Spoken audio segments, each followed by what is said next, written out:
Those are one of the easiest and simplest ways to protect yourself. You don't have to be a lawyer, and you don't have to have your attorney read it to tell you where all the risks are.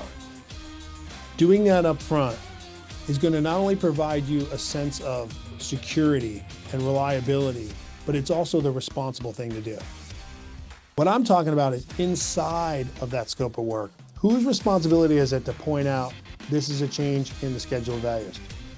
From there, you're armed, prepared, and you can now go out and execute the best possible contract for you. Eyes wide open, knowing your risks.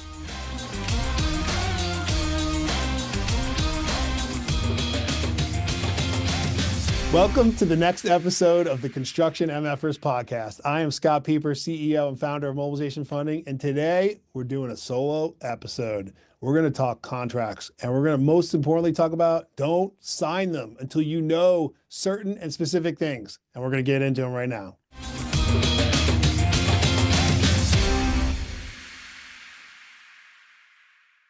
This can be a quick, short video, hard-hitting, but quick. All right. Here we go. On a construction contract, what you sign, who you sign it with, and what you know going into it, and all the risks associated to it can be the key differentiator between you being successful on the job or not. And it can also mean the difference between when a big problem occurs, you surviving or not. And there's a few key things that you can address up front and make sure you're well aware of before it starts that can protect you from all those. Let's give you a scenario just so we can talk about this for a minute. You're a subcontractor and you're working for a typical general contractor. Matter of fact, maybe it's a general contractor you've been trying to work for a long time. They got a great job. Maybe it's the general contractor's first time working with a certain developer or on a certain type of project, a city, state, municipality, who knows? But you know they have a great reputation. But maybe they hired a brand new project manager. Maybe it's not someone that's been accustomed to being there before. Knowing every aspect of what the general contractor's relationship is to that project, despite just having their own and traditional reputation, you want to make sure that you're working with the people that are well aligned to that reputation. So it's important to always know what's going on between the general contractor and the overall project. Next, you get on that job, you think, oh, it's an AIA contract. I'm going to sign it because it's good.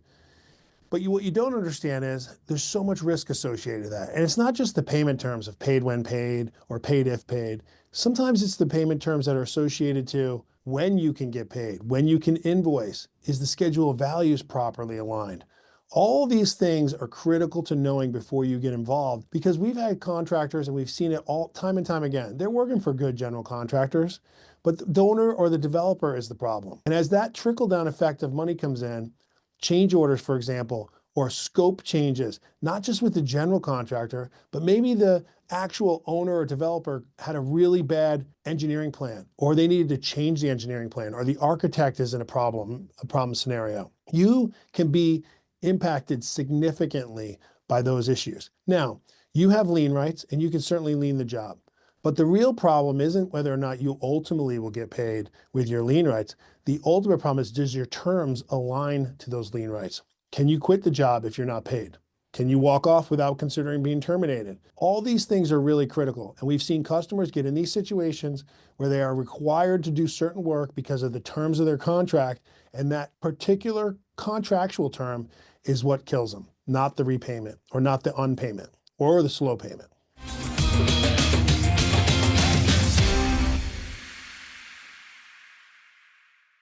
So what do you do about it?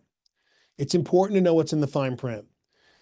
Almost all the time, subcontractors know in practical terms what types of contracts and terms will work for them and what types of contract and terms won't. But what's critical is to make sure that those practical terms align really well to what's actually in the fine print. And there's only one way to be sure. Take those practical terms as you understand them through your verbal conversations, through what you know you need to be successful.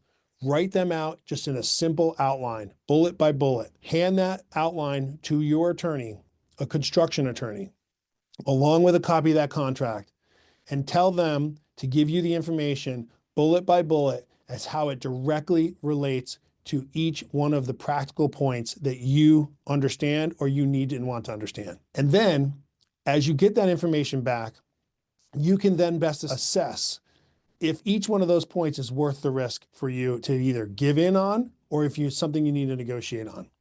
Those are one of the easiest and simplest ways to protect yourself. You don't have to be a lawyer, and you don't have to have your attorney read it to tell you where all the risks are.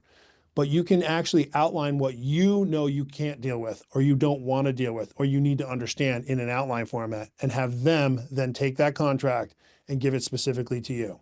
Now, of course, as they read that back to you, have them look at all the terms. Make sure they can tell you the things you might not be aware of already. You know what a disaster looks like on a construction project. So map out what happens if this happens. What happens if that happens? Have them tell you exactly each one of those 5, 6, 7, 8, 9, 10 scenarios that you know are really bad on a construction project that make it your life super difficult. Give them 5, 6, 7 what if questions and let them tell you what happens in that contract if that what if scenario happens. You now are armed with the 10 or 12 bullet points of the things you know you need to understand that are best for you practically to execute that job is going to happen contractually in those 5, 6, or 7 what if scenarios that are disasters for you. Now you can take that information, those bullet points, and those what if scenarios, and now you can go back and negotiate specifically with your project manager, your GC. Doing that up front is going to not only provide you a sense of security and reliability, but it's also the responsible thing to do. What I'm suggesting to you is an investment with your attorney of 2, 3, maybe 4 hours worth of time of theirs. Whatever their hourly rate is, I promise you, even if they're expensive, spending $1,000 or a couple $100 or maybe $1,500 to know all that information to put yourself in a good, valuable scenario is well worth the risk. So build a good relationship with a construction attorney. Map out these key items, use the bullet point checklist, figure out what those what if scenarios are that you know deep down in your heart and your gut what those look like. Just put them in an email, put them in an outline format, send them to that attorney and ask them to give you the answers. From there, you're armed, prepared, and you can now go out and execute the best possible contract for you, eyes wide open, knowing your risks.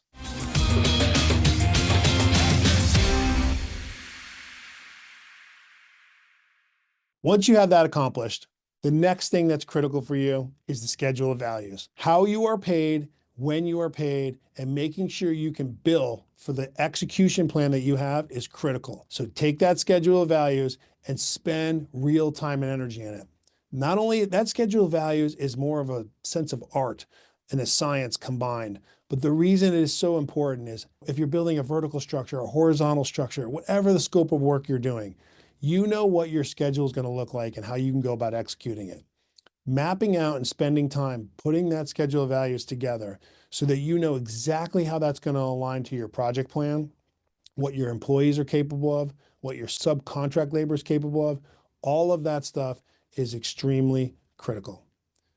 That's step 2.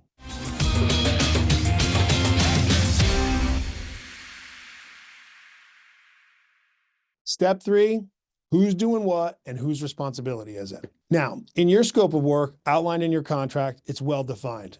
If you're a plumber, you're doing the plumbing work. If you're electrical, you're doing the electrical work. But whatever your trade is, you know what work you're doing. What I'm talking about is inside of that scope of work. Whose responsibility is it to point out this is a change in the schedule of values? This is a change in my scope. Whose responsibility is it if you run into X, Y, or Z problem? Who's responsible for fixing it? Again, you know what practically happens on just about every construction job. You can map out 5 or 6, 7 what if scenarios. In this kind of category where whose responsibility is it and what are we going to do about it? Those 5 or 6 what if scenarios are ideal for you to bring up, ask in advance, and make sure your contract includes that.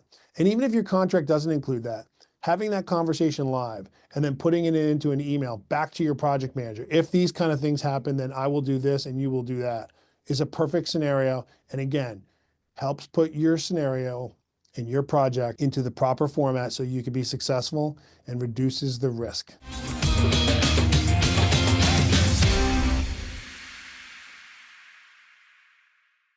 So now, don't sign that construction contract until you've outlined these items.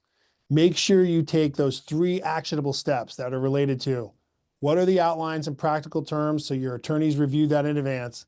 What are the 5 or 6 what-if scenarios, and what happens contractually inside the agreement? What is that schedule of values laid out? Have you spent the time on it? Are you on the same page, and do you know? And then third, whose role is it and whose responsibility is it to point out those other 6, 7, 8 things that could happen on a job that you also know? Do those things, work with your attorney in advance, make sure you go in eyes wide open, and you can be best prepared to sign that contract. I hope this video helped you. If it did, please share it. Let people know. Subscribe to the channel here you're on watching this. Follow us on LinkedIn. And in the meantime, have a great week and God bless you.